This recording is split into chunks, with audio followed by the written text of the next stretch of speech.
మీ మోకాల నొప్పులకు ఎటువంటి సర్జరీ లేకుండా ఎపియాన్ పెయిన్ క్లినిక్ అందిస్తున్న అత్యాధునిక చికిత్స. ప్రస్తుతం మనతో పాటు ఉన్నారు ప్రముఖ హైకోర్టు అడ్వకేట్ సుంకర నరేష్ గారు. ఒక్కసారి ఆయనతో మాట్లాడదాం. మనం ఈ మధ్యకాలంలో చూసాం, గురుమూర్తి భార్యను అత్యంత కిరాతకంగా హత్య చేశాడు. చివరకు పోలీసులకి దొరికిపోయాడు అనుకోండి. అతని విషయంలో ఎలాంటి శిక్షలు పడే అవకాశం ఉంటుంది? ఇంతకుముందు ఇలాంటి కేసులు ఎప్పుడన్నా అడ్వకేట్ గా ఆయన చూసున్నారా, లేకపోతే ఇదే ఫస్ట్ టైమా? ఇలాంటి కేసులో ఎలాంటి కఠినమైన శిక్షలు పడాలి అసలు, అవన్నీ కూడా ఆయనతోనే మాట్లాడి తెలుసుకుందాం. నమస్తే అండి. నమస్తే అండి. చాలా దారుణమైనటువంటి సంఘటన అండి. ఇప్పటి వరకు నేను నా కెరియర్లోనే చూడలేదు అసలు ఇంత దారుణంగా చంపినటువంటి వ్యక్తిని.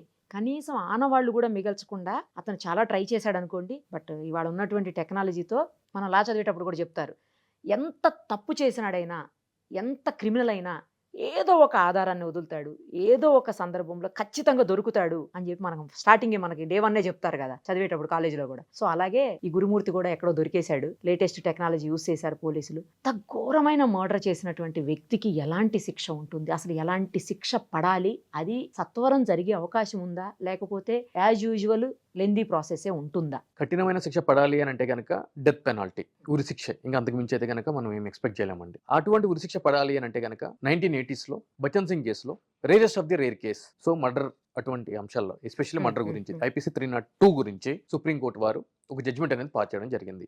అంటే జరిగిన అన్ని మర్డర్లు rarest of the rare case గానే పరిగణించాలా, లేదు అని అంటే కనుక ఎటువంటి కేసుల్ని rarest of the rare case కింద పరిగణించి డెత్ సెంటెన్స్, ఉరి శిక్ష విధించాలి అని చెప్పని ఒక జడ్జ్మెంట్ అనేది ఇవ్వడం జరిగిందండి. సో ఆ జడ్జ్మెంట్ ని బేస్ చేసుకుని ఈ రోజు వరకు కూడా ఏ యొక్క కేసుల్లో మరణ శిక్ష విధించాలి, ఏ కేసుల్లో జీవిత శిక్ష, లేదంటే ఏ కేసులో మిగిలిన శిక్షలు విధించాలి అని చెప్పే అనే అంశాన్ని సెషన్స్ కోర్ట్స్ అనేవి పరిగణలోకి తీసుకుంటుంది. ఇక్కడ మనం చూసుకున్నట్లయితే గనక ఇటువంటి అత్యంత పాశవికంగా, క్రూరత్వంగా ఒక హత్య జరిగింది అని చెప్పని మనం చూస్తున్నాము. దీనికి సంబంధించి చనిపోయిన వ్యక్తి యొక్క ఆధారాలు కూడా లేకుండా వాటిని పౌడర్ కింద చేసి వాటర్లో కలిపేశాడు అని చెప్పి కూడా మనం వింటున్నాం. సో ఇటువంటి కేసుల్లో అతనికి అసలు ఎటువంటి శిక్ష పడితే న్యాయం జరుగుతుంది అని చెప్పి మనం మాట్లాడుకుంటే, నేనేమంటున్నాను అంటే కనుక శిక్ష పడటానికి ఆస్కారం లేదు అని చెప్పి నేను చెప్తున్నానండి. అవునా? ఎస్. ఎందుకు అనంటే ఇక్కడ మన లాలోనే కార్పస్ డెలిక్టి అని చెప్పి ఒక ప్రిన్సిపల్ ఉంటుందండి. లాటిన్ వర్డ్ ఇది. లా అంతా లాటిన్ నుంచే వచ్చింది, లాటిన్ వర్డ్. దాని అర్థం ఏంటి అని అంటే కనుక ఏదైనా సరే ఒక నేరాన్ని నిరూపించాలి అని అంటే కనుక, నేరం జరిగింది అని చెప్పి భావించాలి అని అంటే కనుక ఆబ్జెక్ట్ అనేది ఇంపార్టెంట్ అండి. అక్కడ చనిపోయిన వ్యక్తే ఎవరో తెలియదు ఇప్పుడు వరకు మీకు. పోలీసు వాళ్ళు ఏదో పేపర్లో టీవీల్లో చూస్తే అర్థమవుతుంది వాళ్ళ భార్యను చంపేశాడు అని చెప్పని. ఆ బాడీ ఎక్కడుంది? Where is the body? ఇక్కడ గమనించాల్సిన విషయం ఏంటి అని అంటే కనుక ఆ జనవరి 15th or 16th రోజున ఇది జరిగింది అని చెప్పి, సో కాల్ జరిగింది అని చెప్పి చెప్తున్నారు.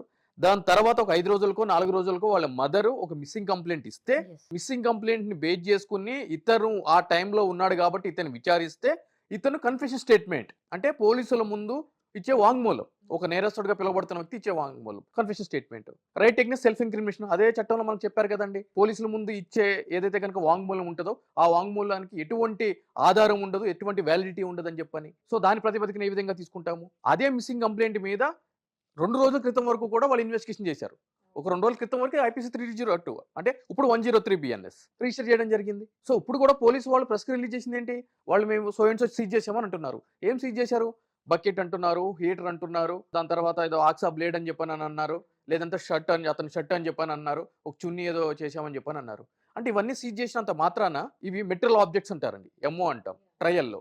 ఆబ్జెక్ట్ అనేది చాలా ఇంపార్టెంట్. అంటే ఒక హత్య జరిగినప్పుడు కత్తితో పొడిచాడా, రాయితో కొట్టాడా, గన్తో షూట్ చేశాడు అని చెప్పని, ఆబ్జెక్ట్ అనేది important. That is called object. So most of the cases లో పోలీసు వాళ్ళు ఏం చేస్తారు అని అంటే కనుక ఒక వ్యక్తి, నిందితుడిగా పిలువబడుతున్న వ్యక్తిని అరెస్ట్ చేసినప్పుడు ఆ మెటీరియల్ ఆబ్జెక్ట్ అంటే ఇతను రాయితో చంపాడు అని చెప్పి ఏదైనా ఒక కేసులో అనుకోండి, ఏదో ఒక రాయి తీసుకొచ్చి కోర్టుకు చూపించాలి కాబట్టి ఇదే రాయి అంటారు. మెటీరియల్ ఆబ్జెక్ట్ ఉండాలి కాబట్టి దాన్ని పంపిస్తే అంటే కొట్టే ఆబ్జెక్ట్ని బట్టి కూడా దెబ్బ ఎక్కడ తగిలింది, ఏ విధంగా తగిలింది, ఏ డైమెన్షన్లో తగిలింది అని చెప్పి FSL రిపోర్ట్ వస్తుంది. ఏదో ఒక రాయి పెడితే జరగదు. ఎందుకంటే అందుగురించే కొన్ని వందల కేసులు రిజిస్టర్ అవుతున్నా కూడా దాంట్లో 3 కేసుల్లోనో 4 కేసుల్లోనో కన్విక్షన్ పడుతుంది, మిగిలిన కేసులు ఎగిరిపోతున్నాయి. ఎందుకు అని అంటే కనుక ఇటువంటి షాడీ ఇన్వెస్టిగేషన్ వల్ల. సో ఈ కేసుకు సంబంధించి ఇక్కడ చనిపోయిన వ్యక్తి యొక్క బాడీ లేదండి. పోస్ట్ మార్టం రిపోర్ట్ చేద్దాము అనంటే ఎలా చంపాడు అని చెప్పి తెలుసుకుందామంటే, సో కార్పస్ డెలిక్టి అని చెప్పే ఫార్మ్ క్లియర్ గా అర్థమవుతుంది. ఇక్కడ ఏదున్నా కూడా సర్కమ్స్టెన్షియల్ ఎవిడెన్సెస్ అంటే అవునండి సినిమాకి వెళ్ళడం మేము చూసాం, సినిమాకి వెళ్ళినంత మాత్రాన చంపేయాలని లేదు కదా. అవునండి వాళ్ళ ఇంట్లో ఇద్దరే ఉన్నారు, కరెక్టే. అంటే వైఫ్ అండ్ హస్బెండ్ ఇంట్లో ఉన్నంత మాత్రం వైఫ్ని హస్బెండ్ చంపేయాలని చెప్పి రూల్ ఉందా? చంపేశాడని చెప్పి భావించాలా? అలా అనుకోవడానికి లేదు కదా. అన్లెస్ అండ్ అంటిల్ బలమైన సాక్ష్యం ఉన్నంత వరకు. మరి ఇక్కడ ఆ సాక్ష్యం ఏముంది? 4 గోడల మధ్య జరిగింది. సో ఆ స్మెల్ చుట్టుపక్కల వాళ్ళని కూడా ఎంక్వైరీ చేసినప్పుడు మీలాంటి ప్రొమినెంట్ జర్నలిస్టులు వాళ్ళు చెప్పడం జరిగింది. ఏదో లైట్‌గా స్మెల్ వచ్చిందండి, సంక్రాంతి పండగ కదా, ఎవడన్నా తలకాయ కూర వండి ఉంటాడని చెప్పి మేము అనుకున్నామండి. అంతే తప్ప ఒక మనిషిని తగలబెట్టేంత స్మెల్ అయితే రాలేదు అని చెప్పి ఆ పక్కనోళ్ళు ఎవరో అంటున్నారు, చుట్టుపక్కలోళ్ళు. రేపొద్దున సరే అట్‌లీస్ట్ ఇట్లా చెప్పినోళ్ళు కూడా రేపొద్దున కోర్టుకొస్తారా అనంటే గనక టర్న్ హాస్టైల్. వాళ్ళు రారు. మనకెందుకొచ్చింది ఇయన్నీ? అంటే ఇప్పుడు హత్య జరిగిందంటేనే చుట్టుపక్కల వాళ్ళందరూ ఖాళీ చేసి వెళ్ళిపోయి పోలీసోళ్ళు వచ్చి ఎక్కడ డిస్టర్బ్ చేస్తారు అని చెప్పి అసలు ఇల్లు ఖాళీ చేసి వెళ్ళిపోతున్న ఎవరు పరిస్థితి లేరు, ఉంది. అక్కడ లేరు మరి ఎవరు. ఇటువంటి వాళ్ళని విట్నెస్‌గా చేర్చి అట్‌లీస్ట్ ఆ స్మెల్ వచ్చిందని సంగతి కూడా వచ్చి కోర్టుకి చెప్తామంటే గనక అది చెప్తారని చెప్పి మనం ఎట్లా భావించాలి? సో అంటే ఇన్ని టెక్నికల్ ఆస్పెక్ట్స్ ఉంటాయి. Yeah, yeah, right. అంటే technical. ప్రజలు ఏమనుకుంటారు అంటే గనక ఇవన్నీ మనం మాట్లాడుతూ ఉంటే అంటే నిర్దాక్షిణ్యంగా మాట్లాడుతున్నాడు ఎవడు ఈ అడ్వకేటు, తెలివుందా అని చెప్పి మాట్లాడొచ్చు. కానీ అక్కడ ప్రాక్టికాలిటీ వేరుంటుందండి. ప్రాక్టికాలిటీ వేరుంటుంది. అంటే ఇప్పుడు ఎమోషన్స్ ఉంటాయి. ప్రజలన్న వాళ్ళు ప్రతి ఒక్కరికి ఎమోషన్స్ ఉంటాయి. కానీ చట్టానికి మనకే ఎమోషన్స్‌తో ఉంటాయి కానీ ఎమోషన్స్‌తో పని లేదు కదండి. ఎమోషన్స్ పట్టించుకోదా ఆ. చట్టం, అవును. ఇప్పుడు being educated persons and that అడ్వకేట్స్‌గా, ప్రాక్టీసింగ్ అడ్వకేట్స్‌గా ప్రజలు మాట్లాడిందే మనం కూడా ఎమోషనల్‌గా మాట్లాడామనుకోండి, మన చదువుకి అర్థం ఏముంది? 10 మందికి మాట్లాడి చెప్పి వాళ్ళని అవేకనింగ్ చేసి ఉండే పరిస్థితిలో ఉన్న మనము నిజాలు మాట్లాడాలి. సో ఈ కేసులో నేను మాట్లాడేది ఏంటి అనంటే గనక శిక్ష పడే అవకాశం చాలా తక్కువగా ఉంది. సో ఓన్లీ కన్ఫెషన్ స్టేట్మెంట్ మీదే ఉంది. అయితే ఇక్కడ ఒకే ఒక ప్రాథమిక ఆధారం ఏంటి అనంటే గనక ఆ టైంలో భర్త భార్యతో కలిసి ఉన్నాడు. అదొకటి మేజర్ గ్రౌండ్ మీద కేసు మొత్తం నడుస్తుంది. అయితే దీనికి సంబంధించి ఎవిడెన్స్ యాక్ట్‌లో సెక్షన్ 106లో క్లియర్‌గా ఉంటది. Okay. ఏమని అంటే గనక ఒక నేరానికి సంబంధించి ఒక నింద ఒక వ్యక్తి మీద మోపబడినప్పుడు దాన్ని ప్రూవ్ చేసుకోవాల్సిన అవసరము ఆ వ్యక్తికే ఉంది కొన్ని ప్రత్యేకమైన పరిస్థితుల్లో అని చెప్పి చట్టం చెప్తుంది. అంటే దాని అర్థం ఏంటి అంటే గనక ఒక ట్రైన్‌లో ఒక వ్యక్తి టికెట్ లేకుండా ప్రయాణిస్తున్నాడు అని చెప్పి ఆ వ్యక్తి మీద ఒక నేరారోపణ కలిగినప్పుడు నేను టికెట్ కొనుక్కునే ప్రయాణిస్తున్నాను అని చెప్పి నిరూపించుకోవాల్సిన అవసరం ఆ వ్యక్తి మీద ఉంటది. ఇప్పుడు ఆ అమ్మాయి ఏమైంది, భార్య ఏది? ఏది అనేటువంటి లైబిలిటీ అతని మీద ఉంది. అంటే ఈ యొక్క సెక్షన్ ప్రకారం అది కూడా ట్రయల్లో తేలాల్సిన అంశం, ఇన్వెస్టిగేషన్లో తేలాల్సిన అంశం కాదు. అది okay, trial basis. Trial basis మీద తేలాల్సింది. అంటే ప్రాసిక్యూటర్ని బేస్ చేసుకుని ఉంటుంది ఆ కేసు. సో అది ఉన్నా కూడా దాన్ని బేస్ చేసుకుని ఎంటైర్ కాన్సెప్ట్ అంటే ఎంటైర్ కేసు ముందుకెళ్ళిపోతుంది. Rarest of the rare case కింద పరిగణిస్తారు. ఇతనికి ఏదో శిక్ష పడిపోతుంది, మరణశిక్ష పడుతుంది అని చెప్పి అనుకోవడానికి లేదు. ఒకవేళ కోర్టు కన్సిడరేషన్స్ సమాజంలో ఉన్న ఇటువంటి ఎమోషన్స్ని బేస్ చేసుకుని కొద్దిగా ఇన్ఫ్లుయెన్స్ అయ్యి ఇచ్చినా కూడా దాన్ని అప్పీల్ చేస్తే అది కూడా పోవడానికి ఆస్కారం ఎక్కువగా ఉంటది ఈ కేసులో. సీసీ కెమెరాల్లో లోపలికి వెళ్ళింది ఉంది కానీ బయటకు వచ్చింది ఎక్కడ లేదు. కరెక్టేనండి. లోపలికి వెళ్ళిన మనిషి ఏమైపోయింది? ఏమైపోయారు ఇప్పుడు? ఎందుకంటే నేననేది అదే, ఎంటైర్ కేస్ రివాల్వింగ్ అరౌండ్ అదే. దట్ మనిషి వాళ్ళిద్దరూ లోపల ఉన్నారు. ఎస్. మరి లోపలికి వెళ్ళి మనిషి బయటకు రావాలి కదా. లేదు, నువ్వే ఉన్నావు కదా లోపల, ఏం జరిగిందో నువ్వే చెప్పాలి. సో ఇక్కడ ఇప్పుడు నిందారోపణ ఎవరి మీద ఉంది? భర్త మీద ఉంది. నువ్వే హత్య చేశావు, నువ్వే ముక్కల కింద నరికావు, నువ్వే ఈ విధంగా వాటిని గీజర్లో పెట్టి వేడి నీళ్ళలో పెట్టి చేసావు, పౌడర్ చేసావు, నూరావు, ఇవన్నీ చేసావు, కలిపావు, నువ్వే కాబట్టి నువ్వు ప్రూవ్ చేయాలి అన్నది ఒక్కటే ఉంటుంది. సో అతను చెప్పాడు అని చెప్పి చెప్తున్నారు. సెయింగ్ దట్ ఏంటంటే నేను ఇట్లా చేశాను అని చెప్పని, కానీ దానికి వ్యాలిడిటీ లేదు. బాడీ కట్ చేశాడు కదండి, కట్ చేసినప్పుడు ఏదో వెపన్ యూస్ చేసి ఉంటాడు కదా, ఎగ్జాక్ట్లీ. కనీసం అది కూడా ఎందుకని ట్రేస్ అవట్లేదు? ఆక్సా బ్లేడ్ అని చెప్పి ఇనిషియల్ గా వచ్చినాయండి న్యూస్. ఇప్పుడు వరకు కూడా దానికి సంబంధించి మెటీరియల్ ఆబ్జెక్ట్ ఎక్కడ ఎక్కడ కనిపించలేదు. లేదు. ఆ సీజ్ చేసిన వస్తువుల్లో కూడా దాంట్లో ఏం లేదు, ఏదో నూరింది అదని చెప్తున్నారు. సో దానికి సంబంధించి కూడా ఏం లేదు. రేపటి రోజున కేసు ప్రూవ్ అవడం కోసము చూపియాలి కాబట్టి టెక్నికల్ లకునస్ లేకుండా, ఎందుకంటే ఛార్జ్ షీట్ ఫైల్ చేసినప్పుడు అది రిజెక్ట్ అవుతుంది. అందు గురించి ఏదో ఒకటి తీసుకుని వచ్చి పెడతారు, జనరల్ ప్రాసెస్ పోలీస్ వాళ్ళు అట్లా ఏదో పెడతారు, కానీ ట్రయల్లో నిలబడదు. సో ఇతను చెప్పిన దానికి వ్యాలిడిటీ ఉండదు. బర్డెన్ ప్రూఫ్ అంటే ఇన్ని టెక్నికల్గా చాలా ఇబ్బందులు ఉన్నాయండి ఈ కేసులో. ఇంకో విషయం ఏంటి అంటే కనుక స్టెయిన్స్, దాని తర్వాత కూడా 2-3 రోజులు ఇమీడియట్లీ ఇన్సిడెంట్ తెలిసిన తర్వాత పోలీసు వాళ్ళు ఆ ఇంటికి వచ్చి సీన్ ఆఫ్ అఫెన్స్కి వచ్చి మొత్తం అంతా కూడా ఇంటిని సోదా చేయడము, ఏదన్నా ఇంక్రిమెంటింగ్ మెటీరియల్ లైక్ అంటే బ్లడ్ శాంపుల్ కానీ, నెయిల్ కానీ, హెయిర్ కానీ, ఎక్స్ కానీ, వై కానీ, జెడ్ కానీ దొరుకుతుందేమో అని చెప్పి చూశారు. బట్ అటువంటిది కూడా ఏమీ కనిపించలేదు అక్కడ. సో బ్లడ్ స్టెయిన్స్ ఉన్నాయి అంటున్నారు. అది కూడా ఎట్లా బ్లూరే టెక్నాలజీతో చూస్తే కింద కనిపించేది. రైట్ అండి, స్టెయిన్స్ ఉన్నాయి. అది ఏమి స్టెయిన్ అని చెప్పి మనం ఎట్లా అనుకోవాలి? కుక్కదో అయ్యి ఉండొచ్చు, లేదంటే కనుక అతను అయ్యి ఉండొచ్చు, చేసే క్రమంలో అతని బ్లడ్ కింద పడి ఉండొచ్చు, లేదంటే కనుక కోడిని తీసుకొచ్చి కోసి ఉండొచ్చు డైవర్ట్ చేయడానికి. బ్లడ్డే, ఎవరిదైనా బ్లడ్డే, కానీ అది హ్యూమన్ బ్లడ్డా లేదంటే కనుక యానిమల్ బ్లడ్ అని ఎప్పుడు తెలుస్తుంది? ఫిజికల్గా ఆ బ్లడ్ శాంపుల్ మనం కలెక్ట్ చేసి FSLకి పంపించినప్పుడు దెన్ వాస్తవం బయటకు వస్తుంది. కానీ ఇప్పుడు ఆ వాస్తవం లేదు కదా, ఇక్కడ మొత్తం క్లీన్ స్వైప్ అయిపోయింది కదా, వైపౌట్ అయిపోయింది కదా ఫ్లోర్ అంతా. కానీ ఎంత దారుణమైన క్రిమినల్ బ్రెయిన్ అండి.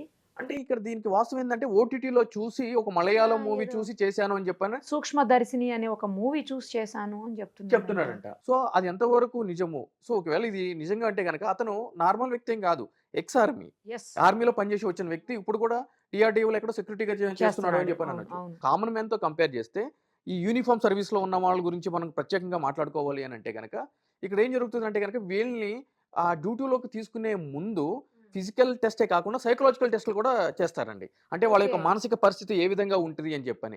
ఇన్ఫ్యాక్ట్ ఈ రోజు స్టేట్ సర్వీస్ రూల్స్లో కానీ సెంట్రల్ సర్వీస్ రూల్స్లో కానీ ఈ రోజు ఒక యూనిఫామ్ డ్రెస్లో ఉన్న వాళ్ళ యొక్క మానసిక పరిస్థితి గురించి ఇయర్ అసెస్మెంట్ చేయాలి సైకాలజిస్ట్ తోటి. ఎవ్రీ ఇయర్ ఎవ్రీ ఇయర్ ఇప్పుడు నా పేరు సూర్య నా ఇల్లు ఇండియా సంథింగ్ ఏదో అల్లు అర్జున్ సినిమా ఉంటుంది. దాంట్లో కూడా అతన్ని ఒక సైకాలజిస్ట్ దగ్గరికి పంపిస్తారే నీకు ఆవేశం ఎక్కువ అవుతుంది అని చెప్పని. అవును. అది సినిమా అనుకుంటా కానీ యాక్చువల్గా రూల్స్లో ఉందండి, అది పొందుపరిచి ఉంది. కానీ ఎంతమంది ఆఫీసర్ల మీద చేస్తున్నారు, అసలు ఆ రూల్ ఇంప్లిమెంటేషన్ అవుతుందా? ఎందుకంటే వాళ్ళు వెపన్స్ వాడతారండి. సో వాళ్ళ యొక్క మానసిక స్థితి బాగోలేనప్పుడు ఆడు ఇష్టం వచ్చినట్టు కుక్కలు కాల్చినట్టు ఎవరినంటే అని కాల్స్తే Correct. పిచ్చోడి చేతిలో రాయి అయిపోతుంది కదా. అవును కదా. అందు గురించి ఈ రూల్ పెట్టడం జరిగింది. కానీ ఆ రూల్ని ఇంప్లిమెంటేషన్ లేదు కదా వాస్తవిక పరిస్థితుల్లో, ఎక్కడ వినట్లేవు అసలు మనం. ఎక్కడ లేదు కదా. ఎంతమంది ఆఫీసర్ ఫిట్నెస్ సర్టిఫికేట్లు సైకలాజికల్ ఫిట్నెస్ సర్టిఫికేట్లు ఇస్తున్నారు, ఎంతమంది సైకలాజికల్ ఎనాలిస్మెంట్ ఇస్తున్నారు ఎనాలిసిస్ చేసి ఎస్ హీఈస్ ఫిట్ ఫర్ కౌన్సిలింగ్ అని చెప్పని, హీస్ ఫిట్ ఫర్ జాబ్ అని చెప్పి, హీస్ ఫిట్ ఫర్ డ్యూటీ అని చెప్పని, ఫర్ పర్ఫార్మింగ్ హిస్ డ్యూటీ అని చెప్పని ఇవ్వట్లేదు కదా. అంటే ఇటువంటి సంఘటనలు జరిగినప్పుడే మనం ఈ విధంగా మాట్లాడుకోవాల్సి వస్తుంది. అదర్వైజ్ మాట్లాడినా అంటే ప్రజలు కూడా వినలేండి. ఎందుకంటే ఇప్పుడు ఈ ఇష్యూ జరిగింది కాబట్టి వాళ్ళకి దీని మీదే టాపిక్ కావాలి. అసలు ఇవన్నీ జరగకుండా ఉండాలంటే ఏం చేయాలనేది పాయింట్ ఫర్ కన్సిడరేషన్. సో ఇక్కడ ఆర్మీలో కూడా అతను చేసి వచ్చాడు కాబట్టి ఇదంతా ఎందుకు మాట్లాడుతానంటే కనుక అతని యొక్క మానసిక స్థితి, శారీరక స్థితి, కుటుంబ నేపథ్యము, క్రిమినల్ యాంటిసిడెంట్స్. అంటే ఒక ప్రభుత్వ ఉద్యోగం ఇచ్చేటప్పుడు ఆ కుటుంబంలో ఎవరైనా సరే నేరస్తులు ఉన్నారా, ఒకవేళ నేర చరిత్ర ఉందనుకోండి క్యాన్సిల్ అవుతుంది. క్యాన్సిల్. ఇతనికి ఏమైనా నేర చరిత్ర ఉందా ఉంటే క్యాన్సిల్ అవుతుంది. సో ఇవన్నీ చూసిస్తారు. సో అవన్నీ దాటుకుని సెలక్షన్ అయిపోయిన తర్వాత బయటకు వచ్చి మళ్ళీ ఒక దాంట్లో జాబ్ జాయిన్ అవుతున్నాడు అని అంటే కనుక బయట వాళ్ళతో కంపేర్ చేస్తే మానసిక స్థితి కొద్ది స్ట్రాంగ్ ఉన్నట్టు మనం భావించాల్సి వస్తుంది. కానీ అటువంటి మానసిక స్థితి ఉన్న వ్యక్తి ఇంతటి క్రూరంగా చేశాడు అని అంటే కనుక బహుశా అంటే ఇవన్నీ కూడా ఎక్కడికి పోతున్నాయి, ఏం జరిగింది అనేది. అంటే ఒక తాలిబొట్టు తీసి కొడితేనే ఇంత జరిగిందా? అసలు అన్నేళ్ళు నువ్వు కాపురం చేసావు, 2 పిల్లలు పిల్లలు ఉన్నారు, ఉన్నారు. కనీసం వాళ్ళైనా గుర్తు రాలేదా? సో ఇవన్నీ కూడా పాయింట్ ఫర్ కన్సిడరేషన్. అసలు ఎందుకు జరిగింది ఇంత అంటే క్షణిక ఆవేశం అంటారు. క్షణిక ఆవేశం అంటే కనుక ఫ్యాక్ట్ ఆఫ్ సెకండ్స్ ఉంటుంది.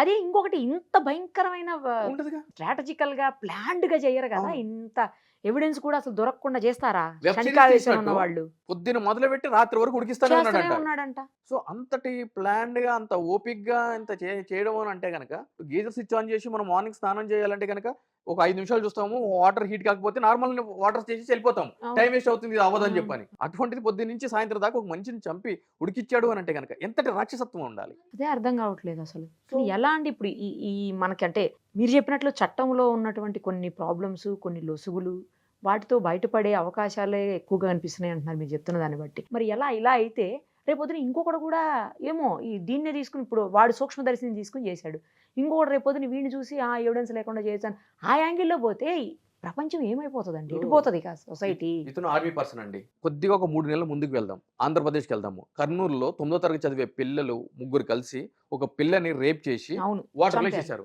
చంపేసి వాళ్ళ పేరెంట్స్ కూడా సహకరించి తీసుకుపోయి వాటర్లో వేశారు. ఇప్పుడు చాన్నాళ్ళు కనిపించలేదా పిల్ల? ఇప్పటికి దొరకలేదు అదే కదండి. అసలు. Even as and date As on date కనిపించలేదు. అన్ట్రెస్టెడ్ బాడీనే.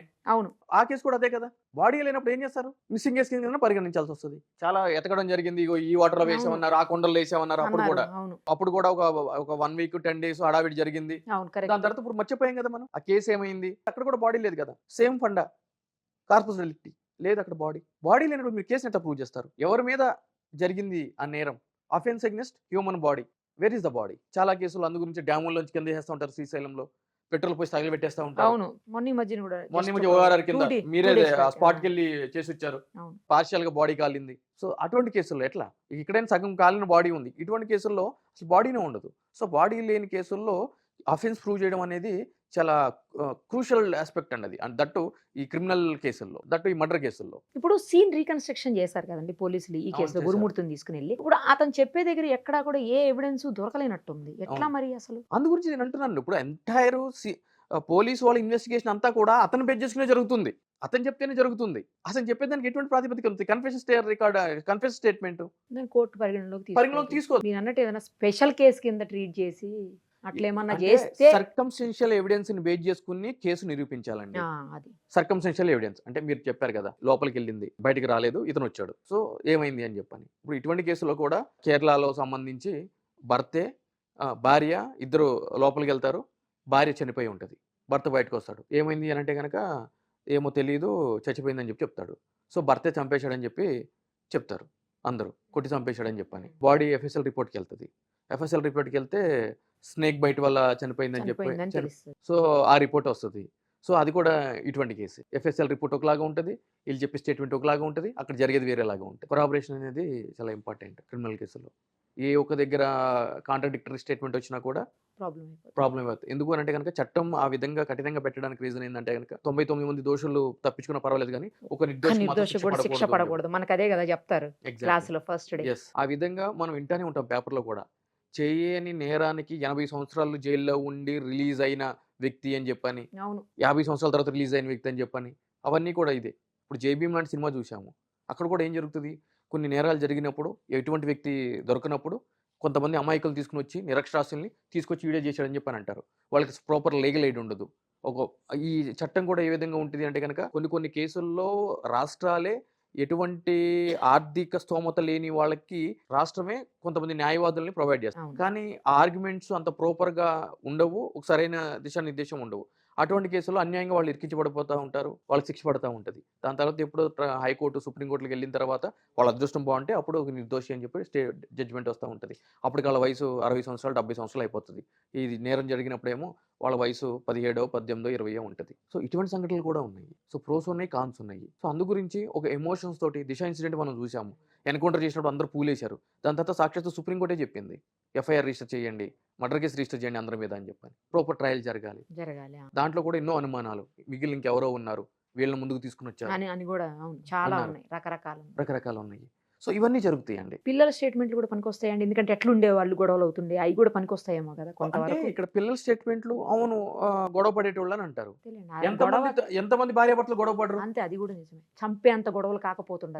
దట్టు పిల్లలు లేరు కదండి ఆ టైంలో, వీళ్ళిద్దరే ఇద్దరే ఉన్నారు. ఇంకో విషయం ఏంటంటే సంక్రాంతి సినిమాకి వెళ్ళేసి వచ్చారు. అవును, సినిమాకి వెళ్ళి వచ్చారు అంటే కనుక బాగున్నట్టే కదా. ఈ గ్యాప్ లో ఏం జరిగింది అంత అంటే చంపేంత ఉంటుందా? రేపు పొద్దున ట్రయల్ అడ్వకేట్ ఒకటే అంటాడు, వాళ్ళ స్టేట్మెంటే తీసుకుందాం. సంక్రాంతి సినిమాకి వెళ్ళేసి వచ్చారు, ఈ ఇన్సిడెంట్ జరిగింది ఇమ్మీడియట్లీ అంటున్నారు. సినిమాకి వెళ్ళి వచ్చారు అంటే కనుక ఆనందంగా ఉన్నారు, అవన్నీ జరిగినాయి, పిల్లలతో వెళ్ళారు, పిల్లల్ని వాళ్ళ అత్తగారింటి దగ్గర దింపాడు. ఈ గ్యాప్ లో చంపేంత ఉంటుందా? కానీ క్రిమినల్ బ్రెయిన్ ఎలా ఉందో ఇదంతా ఎస్టాబ్లిష్ చేయడం కోసమే తీసుకెళ్ళి ఉండొచ్చు మూవీకి. ఎగ్జాక్ట్లీ, కానీ అది ప్రూవ్ చేయాలిగా. ఇప్పుడు లోపల ఇంటర్నల్ అక్కడ వదిలొచ్చాడు అసలు. సో ఇక్కడ పాలిగ్రఫీ టెస్ట్ అనేది తెర మీదకి రావాల్సిన అంశం ఉంటుంది. పాలిగ్రఫీ టెస్ట్ చేయాలి, దానికి అతని కన్సెంట్ కావాలి. అవును, ఇస్తాడా? సో ఇవన్నీ ఆస్పెక్ట్స్ ఉంటాయండి. ఇప్పుడు వరకు పోలీసుల దగ్గర నుంచి అటువంటి స్టేట్మెంట్ అయితే కనుక ఏమి రాలేదు. కానీ నిలబడాలి అంటే కనుక వీటికి అన్నింటికి ఆధారం చేసుకుంటా పాలిగ్రఫీ టెస్ట్కి వెళ్ళాలి, అప్లై చేయాలి, ఇవన్నీ కూడా ఆధారపడి ఉంటాయండి. సో ఎన్ని చేసుకున్నా కూడా ఇటువంటి కేసులు ఆర్గ్యూ చేసి ఇటువంటి కేసులు చూసిన వ్యక్తిగా నేను చెప్తున్నాను, శిక్ష పడే అవకాశం చాలా తక్కువగా ఉందండి దీంట్లో. ఖచ్చితంగా తప్పు చేసిన వాడికి అయితే శిక్ష పడాలనేది అందరం ముక్త కంఠంతో చెప్తున్నటువంటిది. అందులో అయితే ఇంకో అసలు సెకండ్ థాటే లేదు. చూద్దామండి. Thank you so much. Suman టీవీలో మీ పర్సనల్ అండ్ బిజినెస్ ప్రమోషన్స్ కోసం కింది నెంబర్కి కాంటాక్ట్ చేయండి.